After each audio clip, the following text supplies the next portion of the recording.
So what advice do I have for college graduates? Certainly, I'd invite you to apply for a job at SolarCity or Tesla or SpaceX. And if not, then if that doesn't work for whatever reason, then apply to jobs at other companies in that arena, or try starting a company. If you study engineering and you figure out how to design new things, then it's relatively easy to start a company. You just need to get a few like-minded people with you. Although I have to say that the space business is quite hard to start a company in the space business because it's such a capital-intensive business. So it may be better to do something in solar power, or if you're going to do it in cars, do it as kind of a component supplier for cars or something like that.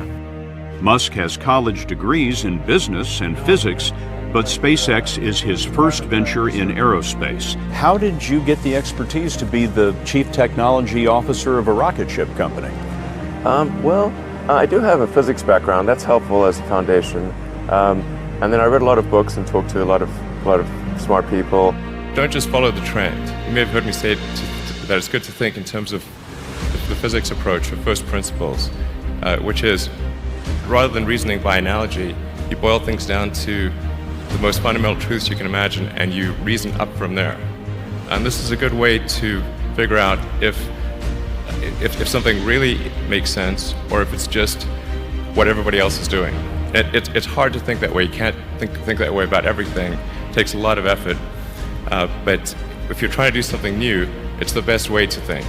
And that framework was developed by physicists to figure out counterintuitive things like quantum mechanics. So it's really a powerful method.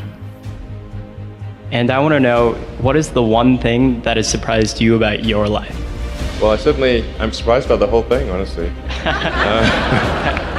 I certainly didn't expect to be for any of these things to happen, honestly.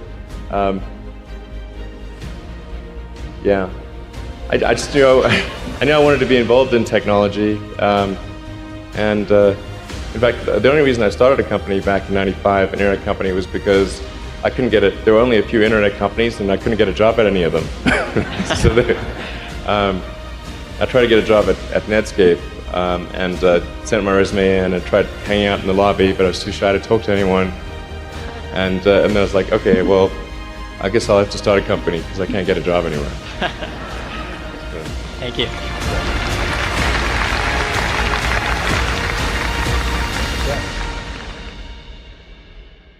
I wouldn't say I'm fearless. In fact, I think I feel fear quite strongly. But if what we're doing what I'm doing I think is important enough, then I just override the fear. Mm-hmm. So, but it's not as though I feel like more strongly than I would like. What drives you? What is it that when you wake up in the morning, do you see a problem and you want to solve it? The thing that drives me is that I want to be able to think about the future and feel good about that. We're doing what we can to have the future be as good as possible, to be inspired by what is likely to happen, and to look forward to the next day.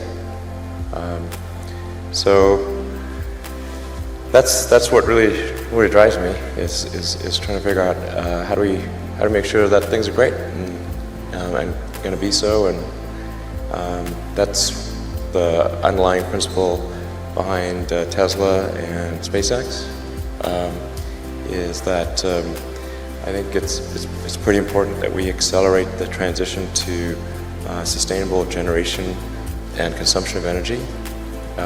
It's inevitable, but it matters if it happens sooner or later.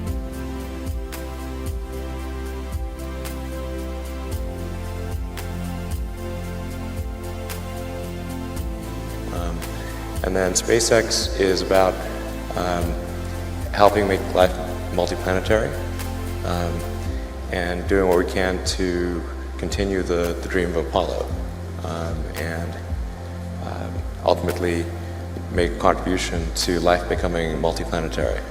Well, let's talk a little more about that. I think everyone very interested in that when you say making life multiplanetary. Yeah, that's exciting. It is exciting. So what's your vision there? You know, I think, you know, particularly for Americans, you know, like think about America is a nation of explorers. People came here from other parts of the world that, you know, chose to give up the known in favor of the unknown. So I think exploration, like I think the United States is a distillation of the human spirit of exploration, and so that's why it appeals to Americans so much. You know, you can see this when, say, there was a shuttle tragedy, and 7 people died, and that's terrible. But you know, a lot of people die all the time. But why do we care so much? Because it was the dream of exploration that was dying along with those people. That's why. I mean, I thought both Tesla and SpaceX would fail at the beginning. You thought? Yeah, sure. Really? Of course. But nevertheless, you put all your money in that. I expected to lose it. Well, technically, what I thought was, well, I'll take half the money from PayPal, and if I lose half of it, that's okay.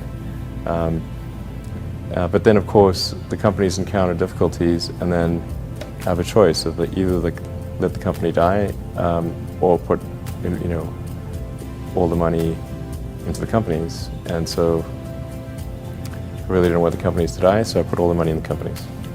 Yeah. And then I had to borrow money from friends to pay living expenses. Yes. You know, it's just looking just for evidence of exceptional ability. And if there's a track record of exceptional achievement, then it's likely that that will continue into the future.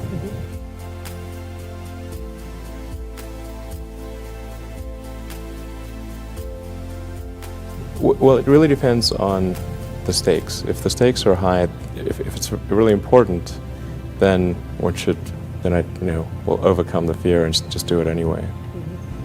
But essentially, I mean, I just drive overrides fear, but I feel the fear. It's kind of annoying. I wish I didn't. Okay. I wish I felt it less.